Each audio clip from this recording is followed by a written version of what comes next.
HLB가 4.13% 상승으로 강력한 추세 반등을 보여주었습니다.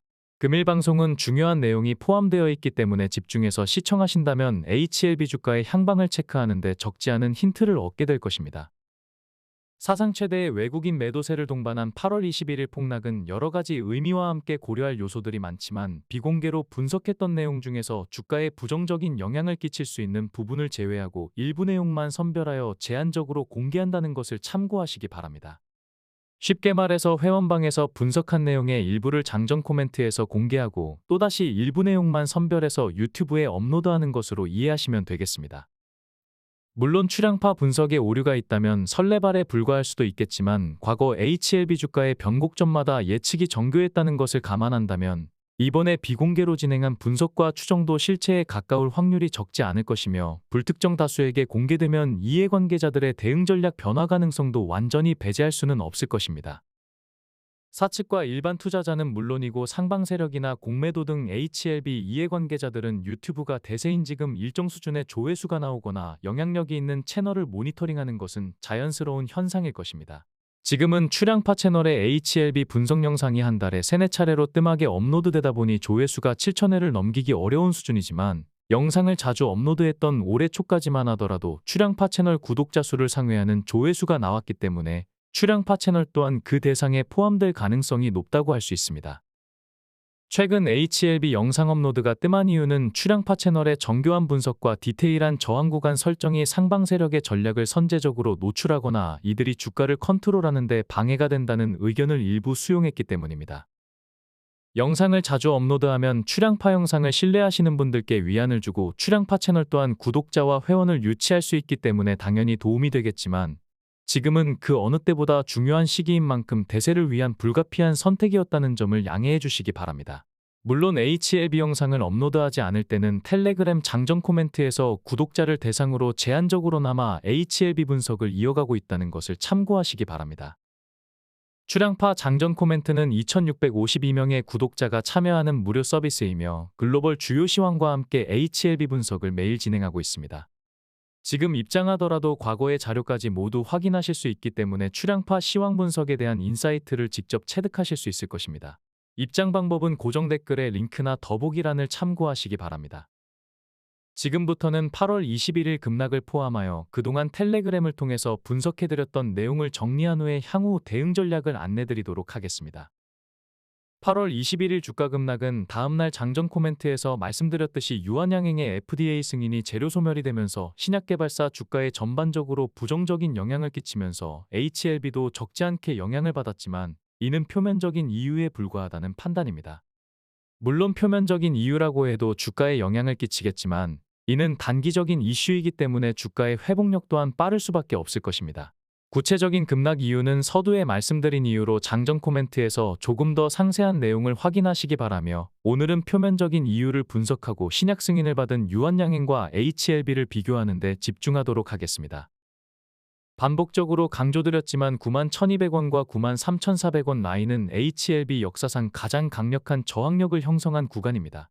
역대급 저항 구간을 앞두고 깊은 조정을 보였기 때문에 어찌 보면 8월 21일 급락은 필연적일 수도 있었을 것입니다. 직전에 HLB 분석을 업로드했던 8월 15일 영상과 다음날 장전 코멘트에서는 91,200원과 93,400원의 강력한 저항 라인이 중첩되어 있는 상황이며 해당 구간의 저항력은 역대 HLB 차트 최상위 저항력과 비교해도 밀리지 않을 만큼 에너지가 크기 때문에 부담스러운 상황이라고 말씀드렸습니다. 당시 영상 말미에는 다시 한번 해당 구간을 언급하며 상단의 저항력이 중첩된 관계로 아주 강력한 거래량이 아니라면 단기 조정이 불가피한 자리가 너무 뻔하게 보인다며 해당 라인의 저항력을 반복해서 강조드리기도 하였습니다. 유한양행의 재료 소멸 이슈가 빌미가 되긴 했지만 저항 구간의 매물대에 비해 거래량이 미미한 관계로 돌파 의지를 확인하기 어려웠기 때문에 조정 가능성이 컸다는 것을 추정할 수 있는 부분이라고 할 수 있을 것입니다. 장기 횡보고를 돌파하면서 며칠간 강력한 상승 의지를 보여주기도 했지만 8월 21일 장전 코멘트에서 말씀드린 대로 93,400원을 터치하기에는 거래량이 다소 부족하였으며 핵심 저항 구간을 앞두고 돌파 의지를 보여줬다기보다는 돌파를 위한 교두보를 확보하는 데 주력한 모습이었습니다. 차트를 좀 더 디테일하게 살펴보면 8월 21일에는 아랫꼬리를 달며 21선을 지켜준 채 마감하였는데 출량파 영상을 자주 시청했다면 아시겠지만 5일선이나 21선을 지켜주면 예후가 좋다는 주장은 통계적으로 전혀 근거가 없기 때문에 주의가 필요합니다. 장기 투자는 물론이고 스윙이나 데이 트레이딩을 하면서도 이러한 주장을 하는 분석가들과 이를 고지곳대로 믿는 투자자들이 아직도 적지 않기 때문에 세력들이 이평선을 이용한 페이크를 종종 구사하고 있는 실정입니다. 단호하게 말씀드리자면 5일선과 21선을 지켜주기 때문에 예후가 좋다거나 혹은 그 반대의 주장을 하는 분석가가 있다면 주식 경력과 상관없이 상당히 초보적인 수준이라고 평가할 수 있을 정도로 통계적으로 전혀 의미가 없다고 할 수 있습니다. 물론 초를 다투며 몇 호가 단위로 수익을 내는 스캘핑에서는 여전히 유용하기 때문에 다수의 숙련되지 못한 분석가나 투자자들이 이를 혼동하는 것으로 이해할 수 있을 것입니다. 물론 21선을 이탈했다고 예후가 긍정적이라는 말은 아니며 의도적으로 21선을 반복적으로 지켜줬을 때 예후가 안 좋은 경우가 많다는 것이니 오해가 없으셔야 할 것입니다. 이러한 이유로 21선에 근접하게 되면 차라리 21선을 깼다가 다시 올라와 주는 것이 통계적으로 예후가 더 좋으며 단기 반등폭 또한 커지게 됩니다. 중요한 것은 21선을 깼다가 다시 올라오는 시점이 빠르면 빠를수록 예후가 더 좋다는 것인데 통계를 베이스로 차트의 동향을 파악하는 분석가들에게는 익히 알려진 사실이며 HLB급의 대형 세력들이 이러한 통계를 인지하지 못할 가능성은 거의 없다고 할 수 있을 것입니다. 유한양행이 기술 수출한 렉나자가 FDA 승인을 받은 이후 HLB를 비슷한 레벨에서 비교하거나 유한양행의 주가를 통해서 HLB 주가를 유추하려는 언론이 있는데 이는 어불성설이라고 할 수 있습니다. 유한양행은 기술 이전에 따른 단계적인 마일스톤과 10% 정도의 수수료를 받을 수 있을 뿐이며 이 또한 원천 기술 보유자인 오스코텍과 수익 쉐어를 해야 하는 상황입니다. 이러한 이유로 우리 시간으로 8월 20일 저녁에 승인되어 다음날 다수의 증권사에서 장전의 목표 주가를 일제히 발표했지만 기존 목표가에서 크게 상향하지 못한 금액을 제시했다는 것을 유념해야 할 것입니다. 유한양행의 증권가 목표 주가를 정리한 차트를 보시면 아시겠지만 FDA 승인 이후 증권사 컨센서스의 평균치는 11만 6,875원이라는 것을 참고하시면 투자에 활용하는 데 많은 도움이 되실 것입니다. 물론 현재 HLB는 증권가에서 완전히 변방 취급을 받고 있기 때문에 목표 주가는 고사하고 변변한 리포트조차 기대하기 어려운 사정이지만 오래전에 셀트리온 또한 비슷한 과정을 거치며 성장했기 때문에 국내 증권가의 폐쇄적이고 보수적인 환경을 크게 우려할 필요는 없을 것입니다. 아시다시피 HLB의 리캄 병행요법은 HLB의 100% 자회사인 엘레바가 주도하고 있기 때문에 국내 업체가 주도하는 최초의 FDA 항암 신약 가능성이 커지고 있습니다. 유한양행이 오스코텍으로부터 기술 이전 받은 것을 또다시 얀센에 기술 수출한 사례이기 때문에 소위 말해서 HLB와 유한양행은 노는 물이 완전히 다르다고 할 수 있습니다. HLB의 간암 치료제가 보편적인 간암을 대상으로 하고 있지만 유한양행이 기술 수출한 얀센의 레이저티닙은 폐암 환자 중 85%를 차지하는 비소세포 폐암 환자 중에서 또다시 EGFT 돌연변이 환자만을 대상으로 하기 때문에 HLB처럼 약가를 낮추는데 제약이 따르고 시장의 파이도 훨씬 더 작다는 한계가 있습니다. 이는 매출과 순이익에 직결되기 때문에 HLB와 유한양행을 단순하게 비교하는 것은 어불성설이라고 할 수 있습니다. 참고로 유한양행 투자를 고려하시는 분들이 있다면 다음 사항도 필히 유념해야 할 것입니다. 렉나자의 한국 판권은 유한양행이 가지고 있지만 한국 이외의 시장은 기술 수출한 얀센에 있습니다. 또한 아시아 폐암 환자 중에서 렉나자가 신약 승인을 받은 EGFR 돌연변이 환자는 30-40%를 차지할 정도로 적지 않은 비중이지만 미국은 비소세포 폐암 환자 중에서 EGFR 돌연변이 환자가 15% 정도이기 때문에 전체 폐암 환자에서는 10% 수준에 불과하다는 것을 유념해야 할 것입니다. 물론 단계적 마일스톤 수령과 10%의 수수료 또한 충분히 가치가 있지만 이미 증권사 애널리스트들이 목표 주가에 반영했다는 점을 간과해서는 안 될 것입니다. HLB는 간암 1차 시장이라는 큰 물을 공략하고 있으며 기본적인 약가가 너무 저렴하기 때문에 기존에 추정된 약가를 기준으로 한다면 영업이익률이 99.3%에 달하기 때문에 넘사벽 수준이라고 할 수 있습니다. 이러한 수준이라면 핵심 임상 데이터가 다소 떨어지더라도 경쟁력이 충분한 상황인데 아시다시피 OS 등 핵심 데이터에서 티센트릭 아바스틴 병용요법을 능가하고 있기 때문에 약가와 약효 모두 비견할 경쟁자가 없을 정도로 안정적이라고 할 수 있습니다. 병용 파트너인 캄넬리주맘 역시 항서제약의 단계적 마일스톤과 20.5% 로열티를 지불하고도 영업이익률이 57.5%로 추정하였는데 추정 영업이익률 20%를 기준으로 한다면 수수료 10%가 책정되어 2%대에 불과한 렉나자의 영업이익과 HLB를 비교한다는 것 자체가 모순이라고 할 수 있습니다. 진 회장은 증권사 IR을 통해서 리보세라닙의 원가가 워낙 낮고 임상 결과도 탁월하기 때문에 약가를 로시 수준으로 책정해도 충분히 경쟁력이 있다는 확신이 들었다고 언급했었는데, 이 경우 영업이익률은 당연히 떨어지겠지만 영업이익 자체가 기하급수적으로 늘어나기 때문에 HLB 목표 주가에 대한 기대치 또한 크게 상승할 수밖에 없을 것입니다. 반면 렉나자는 리브리반트와 병용요법으로 타그리소와 경쟁해야 하는데, 정확한 OS 데이터가 나와봐야 확실한 추정이 가능하겠지만 HLB보다 시장 침투력에서 현격하게 차이가 날 수밖에 없을 것입니다.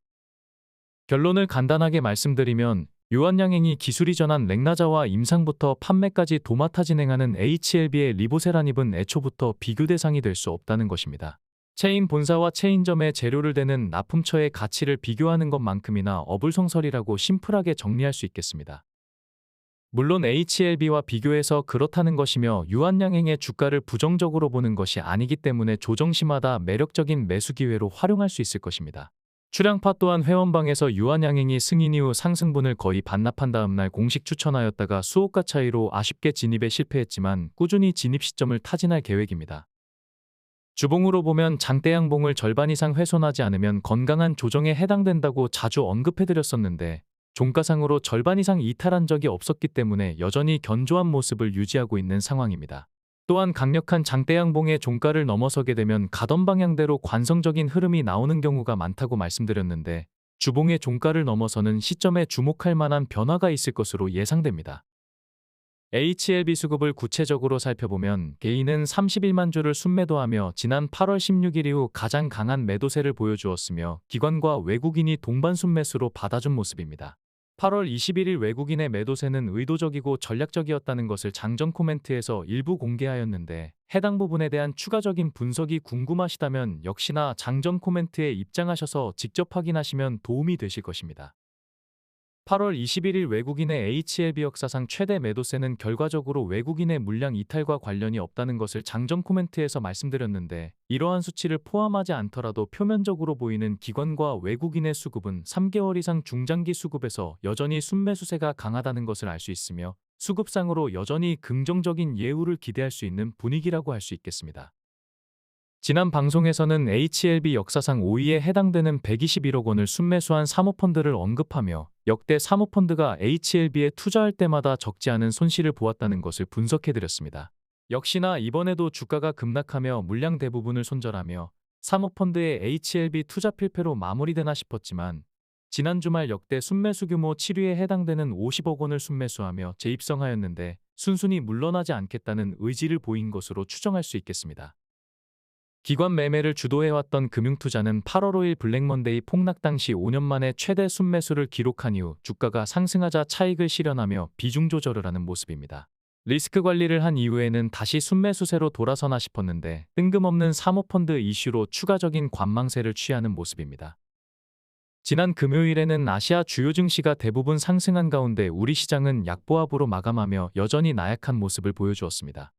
8월 23일 장전 코멘트에서는 직전일 미증시가 특별한 이유 없이 하락했다고 말씀드리며, 굳이 이유를 찾자면 직전 거래일 장전에 있었던 FOMC 회의록에서 50bp 인하 가능성이 제기되었다는 것을 잭슨홀에 모인 연준 위원들이 동의했다는 부분을 언급하며, 이미 공개된 이슈이기도 하지만 오히려 긍정적인 요인이 훨씬 더 많기 때문에 지수에 부정적일 이유는 없다고 강조드렸습니다. 역시나 미증시는 올해 내내 어리숙한 모습으로 엇박자 투자를 일삼았던 기관 투자자들과 순진한 개인 투자자들을 따돌리며 하루 만에 급반등세로 돌아선 분위기입니다. 출양파 장전 코멘트만 잘 체크하셔도 지금까지 그래왔던 것처럼 글로벌 증시 흐름에 역행하는 일은 거의 없을 것입니다. 우리 시장이 끝나고 열린 미증시는 잭슨홀에서 파월 연준 의장이 이례적인 발언까지 해가며 긍정적인 메시지를 내놓으며 주가가 급등하였는데, 잭슨홀 관련 시황은 내일 장전 코멘트에서 상세하게 언급해드리겠습니다. 엔비디아는 4.55% 상승하며 AI 거품론을 또다시 일축한 모습이었는데, 엔비디아의 대세 상승 여부는 8월 28일 실적이 가늠하게 될 것입니다. 테슬라 또한 4.59% 상승하였는데 내일 우리 시장 2차전지 관련주의 긍정적인 시그널이 될 것으로 판단됩니다. 코스피는 건설업과 비금속 섹터가 강세를 보였으며 제약바이오 섹터는 0.78% 상승으로 견조한 모습을 보여주었습니다. 지수의 약세에도 코스닥 제약바이오 섹터는 0.91% 상승으로 sek터 등락률 상단에 이름을 올렸습니다. 시가총액 1,500억 원 이상 제약바이오주의 등락률을 살펴보면 오스코텍과 유한양행이 나란히 1위와 2위를 차지하며 렉나자에 대한 기대감을 보여주었습니다. 출향파가 적지 않은 비중으로 추천하고 있는 알테오젠이 9% 상승으로 강세를 보였으며 비만 치료제 관련 출향파 최선호주로 지난 금요일 추천한 D&D 파마텍은 진입하자마자 8% 강세를 보였습니다. HLB그룹주는 4종목이 순위에 랭크되며 견조한 모습을 보여주었습니다. HLB그룹주가 본격적으로 반등하기 시작한 2023년 10월 이후로 그룹주의 동향을 비교해보면 테라퓨틱스와 HLB가 상위권에서 그룹주 상승을 리드하고 있으며 HLB제약이 뒤를 잇는 모습입니다. 그룹주 내 키맞추기에 대해서 자주 언급드렸는데 상대적으로 약세를 보이는 종목을 손절하기보다는 오히려 관심을 가져야 할 때라고 말씀드릴 수 있겠습니다. 8월 21일 기준 공매도 잔고는 331만 주로 크게 상승했는데 8월 21일 급락 사태에 공매도 세력들이 적지 않게 동참했다는 것을 알 수 있습니다. 다만 약세를 주도했다기보다는 급락세에 일부 편승했다고 보는 것이 타당할 것입니다. 다음은 출향파 멤버십 안내사항과 최근까지 진행했던 HLB 대응 내역입니다. 출향파 추천 종목에 관심이 없거나 출향파의 HLB 주요 그룹주 대응에 관심이 없는 분들은 여기까지만 시청하시면 되겠습니다. 출향파 멤버십은 국내에서는 처음이자 유일하게 추천 종목의 수익률과 추천 자료를 매일 공개하며 투명하고 정직하게 운영하고 있습니다. 출향파는 기본적으로 장기 투자를 하고 있지만 저점 변곡점마다 추가 매수하여 역시나 고점 변곡점에서 익절하며 적지 않은 추가 수익을 취하고 있습니다. 출향파의 HLB 매매는 정교한 매매 타점이 반복되는데 출향파의 차트 이론이 통계적으로 유의성이 있다는 것을 간접적으로 확인하실 수 있을 것입니다. 그럼 지금부터 CRL 이후 출향파가 회원들과 HLB를 추가 대응했던 매매 타점과 수익률을 살펴보겠습니다. 5월 21일에는 46,000원에 매수한 물량을 5월 28일 67,000원에 매도하여 45.7% 수익을 남겼으며 5월 23일에는 51,300원에 매수한 물량을 역시나 5월 28일 67,000원에 매도하여 30.6% 수익을 남겼습니다. 같은 날인 5월 23일에는 5만원에 재매수하여 5월 28일 67,000원에 매도하여 34% 수익을 남겼으며 5월 27일에는 당일 최저점과 사호가 차인 57,000원에 매수한 물량을 역시나 5월 28일 67,000원에 매도하여 32.1% 수익을 남겼습니다. 67,000원에서 집중 매도하였는데 67,000원이 단기 고점이었다는 것을 알 수 있습니다. 5월 28일에는 62,000원에 매수하여 6월 13일 당일 최고가인 67,000원에서 한호가 차이 없이 퍼펙트하게 매도하여 9.1% 수익을 남겼습니다. 5월 30일 역시 당일 최저가인 61,200원을 정확하게 공략하여 매수에 성공하였으며 6월 13일에 또다시 당일 최고가인 67,000원에 매도하여 9.5% 수익을 남기며 역시나 상하방으로 한호가 차이 없이 완벽한 대응을 하였습니다. 5월 31일에는 59,900원에 매수한 물량을 6월 13일 63,000원에 매도하여 5.2% 수익을 남겼으며 6월 3일에는 매매룰 기준 당일 최저가인 57,000원에 매수한 물량을 역시나 6월 13일 63,000원에 매도하여 10.5% 수익을 남겼습니다. 6월 4일에는 당일 최저가인 54,700원에서 한호가의 차이도 없이 정확하게 진입에 성공하였으며 당일 59,000원에 또다시 한호가 차이 없이 퍼펙트하게 매도하여 7.9% 수익을 남겼습니다. 6월 13일에는 63,800원에 매수한 물량을 6월 25일 69,600원에 매도하여 9.1% 수익을 남겼습니다. 같은 날 장중에 추가 추천하여 63,200원에 추가 매수를 완료하였으며 6월 24일 매매룰 기준 당일 최고가인 67,000원에 매도하여 6% 수익을 남겼습니다.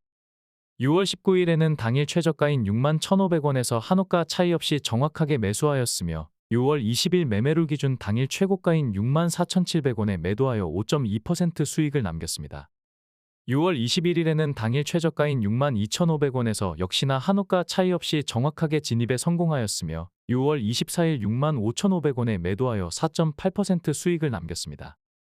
6월 26일에는 깊숙한 하락으로 68,500원과 66,100원과 63,000원에 각기 진입되었으며 7월 3일 73,900원에 모두 익절하며 합산 37% 수익을 남겼습니다. 6월 28일에는 66,600원에 매수한 물량을 7월 1일 당일 최고가인 63,800원에서 한호가 차이 없이 정확하게 매도하여 5.3% 수익을 남기며 당시 기준 CRL 이후 추가 매수한 물량을 전량 익절하기도 하였습니다. 추가 매수 물량을 전량 소진한 이후 주가가 급등하였기 때문에 7월 5일부터는 장기 물량을 부분 대응하였는데 7월 5일에는 94,600원의 매매룰 기준 최고가에서 부분 익절한 물량을 7월 16일 최저가와 한호가인 82,100원에 재매수하며 15.2% 시세 차익을 취했습니다. 7월 8일에는 당일 고점 부근인 95,800원에 부분 익절하고 7월 9일에 당일 최저가와 한호가 차이인 87,900원에 재매수하며 9% 시세 차익을 취할 수 있었습니다. 장기 물량을 대응할 때는 보유 비중을 그대로 유지하면서 매매 차익을 챙길 수 있기 때문에 추가 투자 없이 보유 비중을 확대하거나 추가 수익을 취할 수 있을 것입니다. 7월 25일에는 당일 최저가인 78,400원에 또다시 퍼펙트한 진입을 하였으며 8월 7일 84,100원에 매도하여 7.3% 수익을 남겼습니다. 7월 29일에는 역시나 당일 최저가인 76,800원에서 또다시 한호가 차이 없이 매수 타점을 잡았으며 8월 1일 84,100원에 매도하여 9.5% 수익을 남겼습니다. 8월 5일에는 77,300원에 매수한 물량을 8월 6일 당일 최고가에서 3호가 차인 81,700원에 매도하여 5.7% 수익을 남겼으며 같은 날 76,800원에 매수한 물량을 8월 6일 역시나 매매룰 기준 당일 최고가인 81,700원에 매도하여 6.4% 수익을 남겼습니다. 8월 8일에는 79,100원에 또다시 한호가 차이 없이 퍼펙트하게 매수하였으며 8월 12일 84,100원에 매도하여 5.9% 수익으로 익절하였습니다. 8월 13일에는 역시나 당일 최저가인 88,100원에서 한호가 차이 없이 퍼펙트하게 매수한 물량을 당일 84,300원에 익절하여 4.3% 차익을 취했습니다. 8월 16일에는 추가 대응 물량을 89,700원에서 전량 익절하였기 때문에 장기 물량의 부분 익절과 저점 재매수에 돌입하였습니다. 8월 16일 91,200원에 부분 익절한 장기 물량은 8월 19일 매매룰 기준 최저가인 88,400원에 재매수하여 3.2% 시세 차익을 보았습니다. 8월 21일에는 주가가 급락하면서 변곡점에서 세 차례에 걸쳐 순차적으로 진입되었는데 첫 번째 진입가는 87,000원이며 지난 금요일 종가가 85,800원이기 때문에 1.7% 손실 중에 있습니다. 두 번째 진입가는 84,100원이며 금요일 종가 기준 2% 수익 중에 있습니다. 세 번째 진입가는 83,200원이며 역시나 금요일 종가가 85,800원이기 때문에 3.1% 수익 중에 있습니다. 8월 22일에는 매매룰 기준 당일 최저가인 88,000원에 매수한 물량을 8월 23일 84,900원에 익절하며 5.1% 수익을 취했습니다. 지금까지 CRL 이후 HLB 추가 대응 내역을 보셨는데 한호가 차이 없는 정교한 매매 타점이 수도 없이 반복되는 것을 확인할 수 있었습니다. 시간 관계상 공개하지 않았지만 HLB생명과학이나 HLB제약도 정교한 대응 내역이 크게 다르지는 않습니다. 정교한 매매 타점에서 확인할 수 있듯이 출량파의 차트 이론이 통계적으로 유의성이 있다는 것을 방증한다고 할 수 있을 것이며 HLB가 대세 상승하게 되면 장기 물량을 고점에서 익절하는 데 유용하게 활용할 수 있는 매매 타점이라고 할 수 있습니다. 혼자 대응하시기 어렵다면 출량파 멤버십에 함께 하시는 것도 나쁜 선택은 아닐 것입니다. 출량파 멤버십 추천 종목은 2024년 코스피가 2.1% 상승에 그치고 코스닥은 10.7%나 하락했음에도 여전히 지수보다 압도적인 수익률을 기록하고 있습니다. 멤버십 회원들에게 피해가 가지 않는 선에서 일부 종목만 공개하였는데 멤버십에 가입하시면 추천 종목의 매매 현황을 엑셀 파일로 받아보실 수 있습니다. 매매 현황을 매일 공개하는 분석가는 국내에서는 출량파가 처음이자 유일한 것으로 알고 있는데 그만큼 출량파 멤버십이 투명하고 정직하게 운영되고 있다는 것을 느끼실 수 있으며 출량파 멤버십의 자신감을 방증한다고 할 수 있을 것입니다. 앞서 공개했던 HLB 단기 대응 내역은 물론이고 시간 관계상 공개하지 않은 HLB제약과 HLB생명과학의 단기 대응 수익까지 모두 포함한다면 전체 수익률은 훨씬 더 높아질 것입니다. 또한 출량파 추천 종목에서 가장 안정적인 수익을 주고 있는 코덱스 레버리지나 SK하이닉스의 실제 진입 비중이 표기한 비중보다 훨씬 더 높다는 것 등 별도 조항까지 포함한다면 역시나 실제 수익률은 훨씬 더 상승하게 될 것입니다. 출량파 채널은 세 가지 플랫폼에서 멤버십을 진행하고 있습니다. 출량파 멤버십은 코덱스 레버리지나 SK하이닉스 같은 출량파 최선호주를 추천하며 장기 보유 종목으로 HLB 주요 그룹주를 장중에 대응해드리고 있습니다. 출량파 멤버십 가입을 희망하시는 분들은 각각의 플랫폼의 장단점을 확인하신 후에 가입을 진행하시기 바랍니다. 가입 관련 자세한 안내사항은 고정 댓글에서 확인하실 수 있습니다. 이상으로 금일 방송을 마치겠습니다.